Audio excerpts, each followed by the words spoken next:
Senhor presidente, mesmo após o Supremo Tribunal Federal já ter entendido que a lei da anistia é constitucional, mesmo após o governo federal, em caráter claramente revanchista, ter colocado em funcionamento uma comissão nacional da calúnia contra militares, e que eles chamam de Comissão da Verdade, a hipocrisia é tamanha que algumas assembleias legislativas, a exemplo do Rio de Janeiro, buscam criar uma comissão estadual da verdade, e pior, ainda há câmaras municipais onde está sendo discutido e votados projetos que criam as comissões municipais da verdade. Então, é todo mundo querendo aparecer, querendo um palanquezinho para distorcer os fatos e tentar jogar algumas pechas sobre os militares. Mas em todos os casos a gente percebe, presidente, que nunca há uma preocupação com os familiares das vítimas da esquerda no período do regime militar e muito antes disso já. Porque o discurso é tão falacioso, é tão fácil de entender que tudo que a esquerda queria no Brasil naquela época não era implementar uma democracia, era sim implementar uma ditadura do proletariado. Tanto é assim que a lei da anistia abrange fatos de 1961, portanto muito antes do início do regime militar, até 1979. Por quê? Porque naquela época a esquerda já praticava os seus atos de terrorismo. E eu queria aqui fazer uma homenagem aos familiares dessas vítimas covardemente assassinadas pela esquerda da época.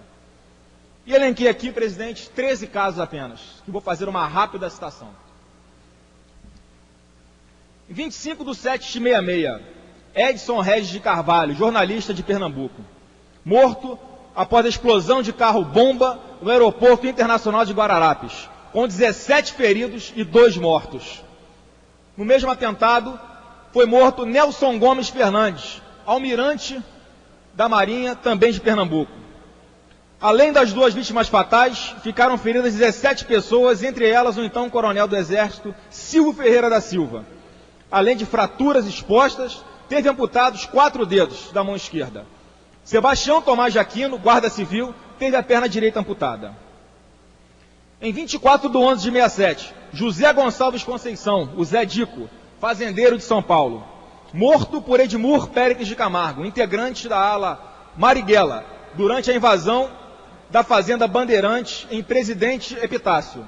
Zé Dico foi trancado num quarto, torturado e finalmente morto com vários tiros. O filho do fazendeiro, que tentara socorrer o pai, foi baleado por Edmur com 2 tiros nas costas. Em 15/12/67, Osíris Mota Marcondes, bancário de São Paulo, morto quando tentava impedir um assalto terrorista ao banco mercantil do qual era gerente. Em 26/6/68, Mário Cosel Filho, soldado do Exército em São Paulo.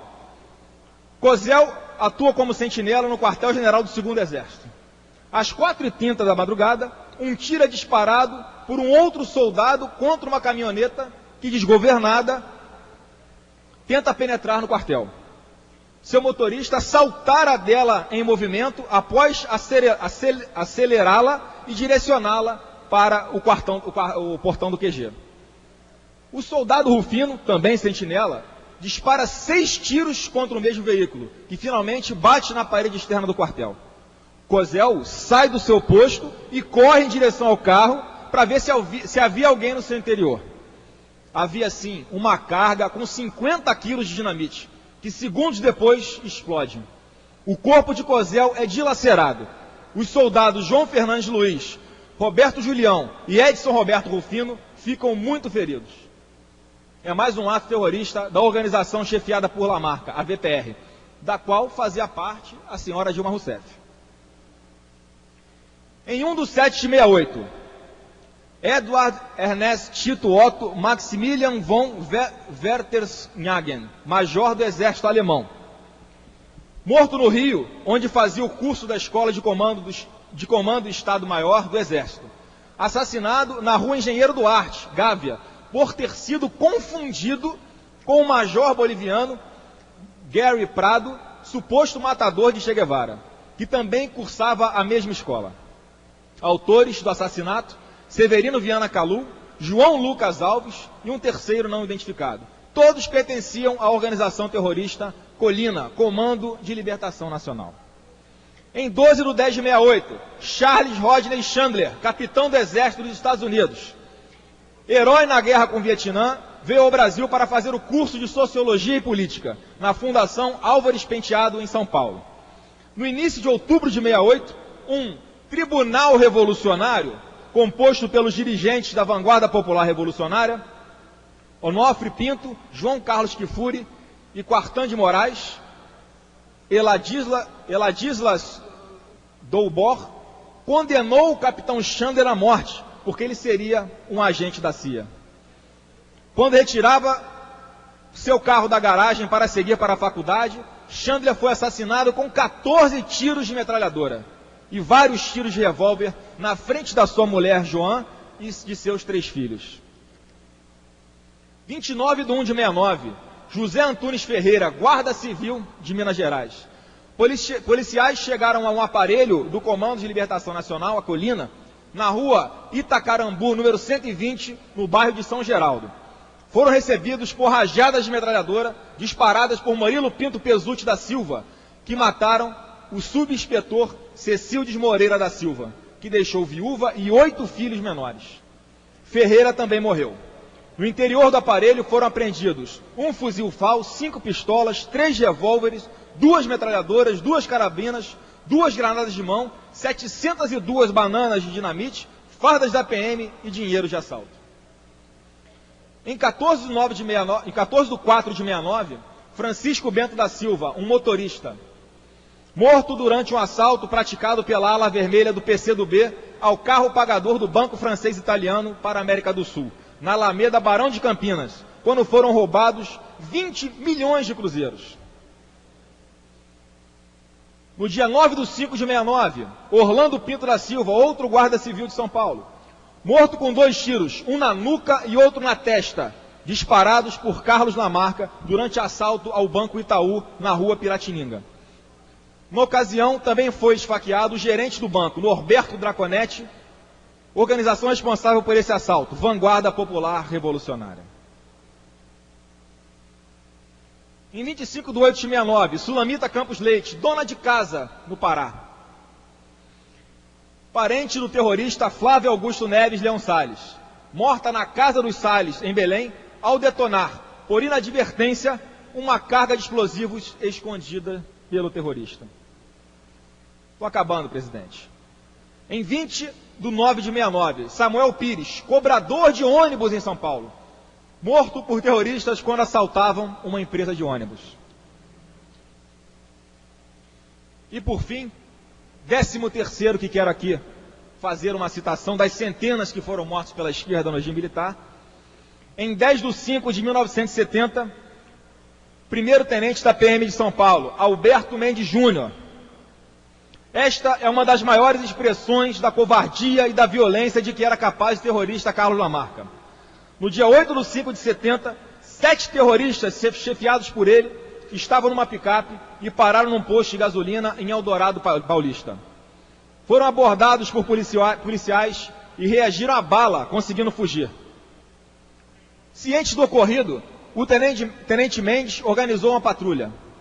Em 2 viaturas, dirigiu-se de 7 Barras para Eldorado Paulista.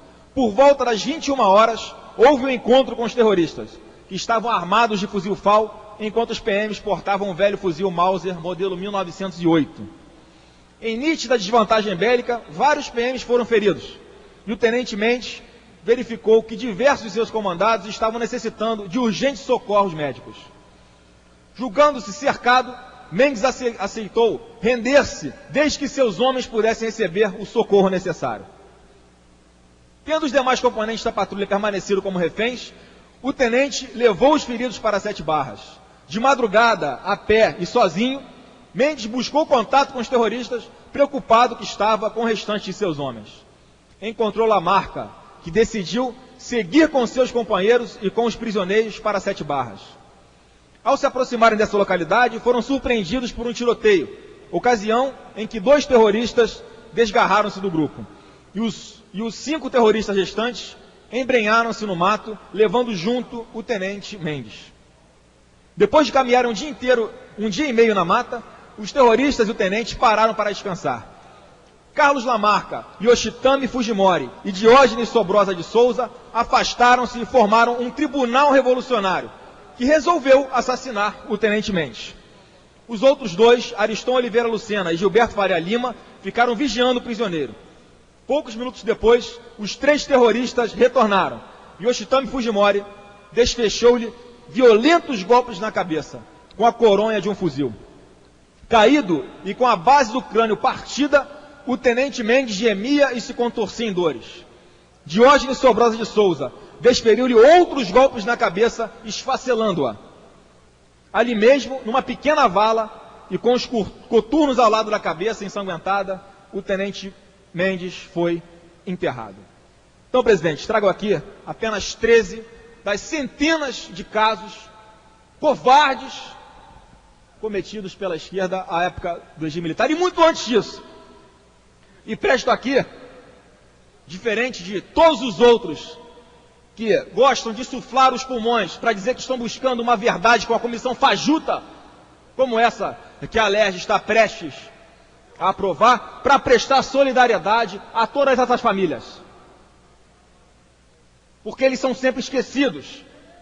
Eles não recebem indenizações milionárias, a exemplo desses terroristas da esquerda. Muitos deles hoje condenados pelo Supremo Tribunal Federal por corrupção e formação de quadrilha. Então, presidente, fica aqui registrada a minha repúdia a esse verdadeiro picadeiro que querem armar agora em âmbito estadual, também em âmbito municipal, para achincalhar os militares, que nunca estiveram tão presentes na vida, especialmente da população do Rio de Janeiro, na questão da segurança pública. E ainda assim o governo trabalha e se esforça para que seja aprovada aqui na casa essa comissão da calúnia, que vai buscar denegrir a imagem das Forças Armadas com mentiras e com depoimentos forjados. Então, presidente, eu farei o possível e o impossível para que não seja aprovada aqui nessa casa essa comissão da calúnia.